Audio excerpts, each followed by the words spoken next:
So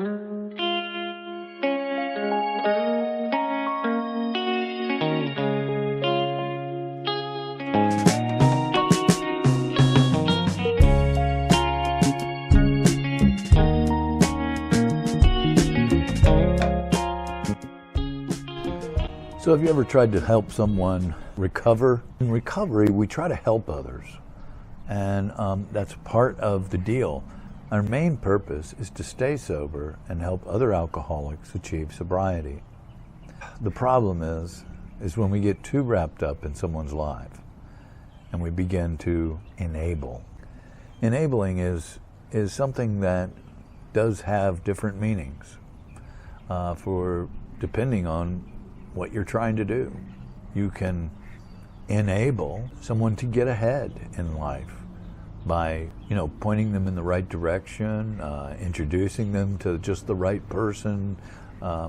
That's a different form of enabling. The enabling that I want to talk about, it begins with something positive. You enable others out of concern, out of love for them, out of worry. By enabling, what you're doing actually is you're robbing that person of experiencing the consequences. Now see, I've been through that myself. There have been times in my life when I had people enabling me. And boy, I played the game. I sure did. I got as much out of those people as I possibly could. I'm not proud of that, but it's reality. And, they got something out of that as well. They had the feeling that they were being helpful, even though they weren't. Say you have an adult child who, needs help paying their rent this month. Well, it's a very noble thing for a parent to do, to reach in their pocket and help the kid with his rent, right? Very noble thing. However, if the kid is needing that money because they spent it all drinking and drugging and gambling and, living this lifestyle that they can't afford, or a negative lifestyle, a behavior that's not good, well, you're feeding the fire by giving them money. They're never going to learn how to manage their money. First of all, they're never going to learn that there are consequences behind this bad behavior. And so you're enabling that person, and you're not giving them the opportunity to hit the bottom that they need to hit to learn the lesson. I can speak for myself on different levels of this. Like I say, I had people who were enabling me, and I took full advantage of that. It wasn't for my benefit. I thought it was, and they thought it was. They thought they were doing me some big favor, I remember calling a specific individual. Man, I just my finances are all upside down right now, and I'm in trouble, and they're going to come take the car, or whatever it was that I was using as an excuse for needing money. And I'd come up with some good ones. They're about to turn my electricity off, and no, we can't pay it with a card. I've got to go in with cash, and that kind of thing. Give me cash. By giving someone like that money, you're not allowing them to feel the consequences of their mismanaging their money or using it in the wrong way. And so that's just one area of enabling. Allowing someone to live in your home is a big one. And I know it's tough, man. It's tough if you've got a loved one that is homeless. Well, how did they get that way? How did they get homeless? Were they really and truly going to work and doing the right thing and trying to manage their money like an adult would do, or were they totally mismanaging it and using their money for bad behavior? And were they doing the right thing? That's the main question. Were they doing the right thing and still wound up homeless? Usually when it comes to alcohol and drug addiction, they weren't doing the right thing, okay? People who are drinking and drugging do not manage their money well. That's just all there is to it.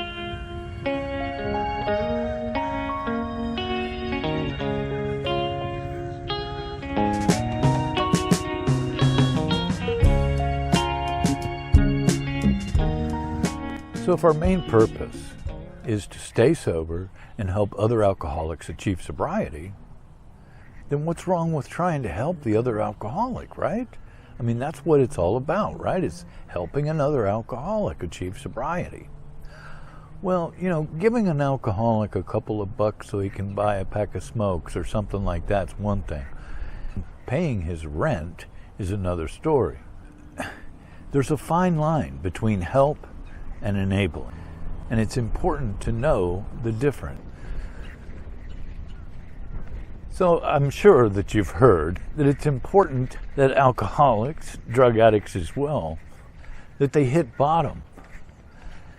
They have to hit bottom before they can actually have that desire to do something about their problem. Hitting that bottom is imperative. Without hitting that bottom, what reason do I have to stop this behavior? This behavior is working out just well. And I even have people helping me maintain this behavior and still enjoy the life that I have. That would be my enablers. They are allowing me to avoid the consequences of my actions by bailing me out on a continuous basis. That is, that's not being helpful. That's being harmful. That's making it even worse and helping the alcoholic to avoid the negative consequences of his actions.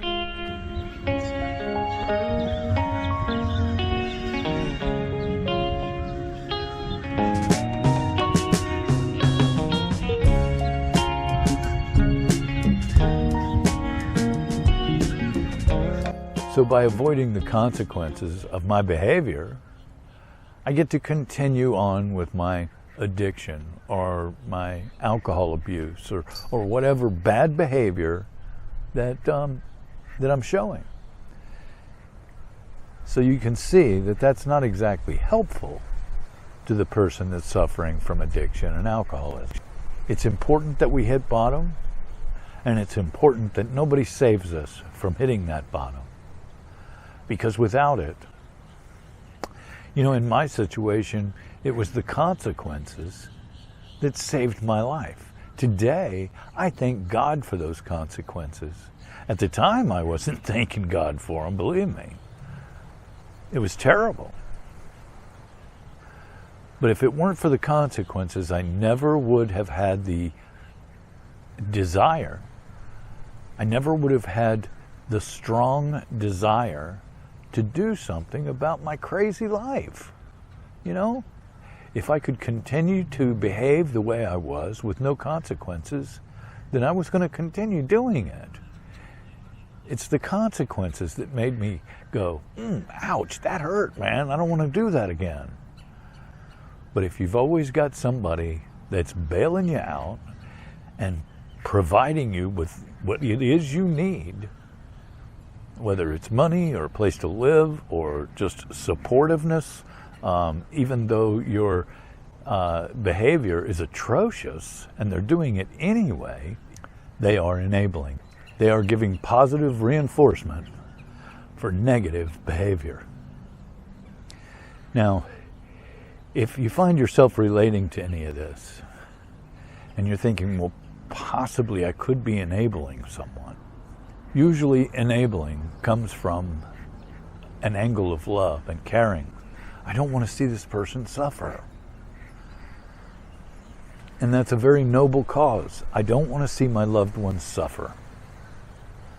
Suffering is necessary for this person to wake up.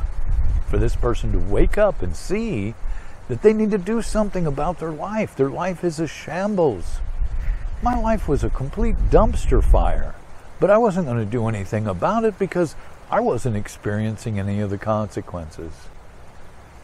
It was when I started to experience those consequences that I became willing, and I had that strong desire to do something about it.